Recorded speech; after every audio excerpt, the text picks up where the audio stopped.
যত লোক আসবে, যত মানুষ আসছে বা আগমন করবে, তারা সকলেই তার উম্মতের মধ্যে অন্তর্ভুক্ত হবে। মহানবী সাল্লাল্লাহু আলাইহি ওয়াসাল্লামের আবির্ভাবের পর থেকে কিয়ামত পর্যন্ত যত লোক এসেছে এবং আসবে, এই সবগুলোই তার উম্মতের অন্তর্ভুক্ত হবে। অর্থাৎ সেই সময়ে থেকে এই সময় পর্যন্ত সকল অমুসলিম, ইহুদি, খ্রিস্টান এবং অন্যান্য জাতির সকল লোকই এই উম্মতের মধ্যে শামিল হবে। আর যারা তার নবুয়তকে মেনে নিয়েছে, তার দাওয়াত গ্রহণ করেছে, তিনি যা কিছু নিয়ে দুনিয়াতে এসেছেন সেগুলোকে যারা স্বীকার করেছে, মেনে নিয়েছে এবং তদনুযায়ী আমল করেছে, তারা হচ্ছে উম্মতে মুসলিমা, অর্থাৎ মুসলিম উম্মত।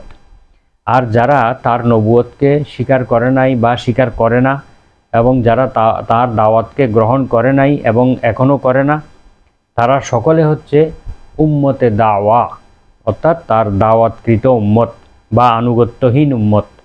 যারা মেনে নিয়েছে তারা হচ্ছে আনুগত্যশীল উম্মত, উম্মতে মুসলিমা। আর যারা মেনে নেয় নাই, এখনও মেনে নেয়নি এবং অতীতেও মেনে নেয়নি, তারা হচ্ছে উম্মতে দাওয়া বা আনুগত্যহীন উম্মত। তারা আনুগত্য করে নাই, তবুও কিন্তু তারা মহানবী সাল্লাল্লাহু আলাইহি ওয়াসাল্লামের উম্মতের অন্তর্ভুক্ত। পরকালে মুসলিম উম্মতগণই মহানবী সাল্লাল্লাহু আলাইহি ওয়াসাল্লামের সুপারিশক্রমে জান্নাত লাভ করবে।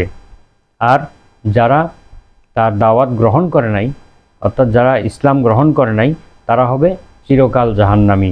এই হাদিসের মূল বক্তব্য হলো এটাই। এখন একটা প্রশ্ন হলো, এই হাদিসে পৃথিবীতে তো আরও অনেক জাতি আছে, তো এখানে ইয়াহুদিউন ওয়ালা নাসরানিউন, অর্থাৎ ইহুদি এবং খ্রিস্টান জাতিকে বিশেষ করে এখানে বিশেষিত করার কারণ কি?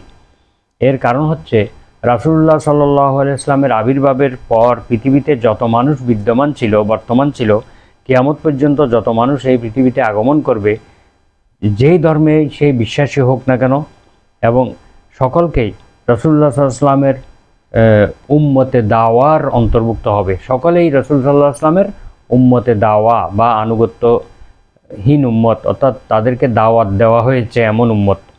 উম্মতে দাওয়া মানে যাদেরকে দাওয়াত দেওয়া হয়েছে, আহ্বান করা হয়েছে, এই উম্মতের অন্তর্ভুক্ত হবে।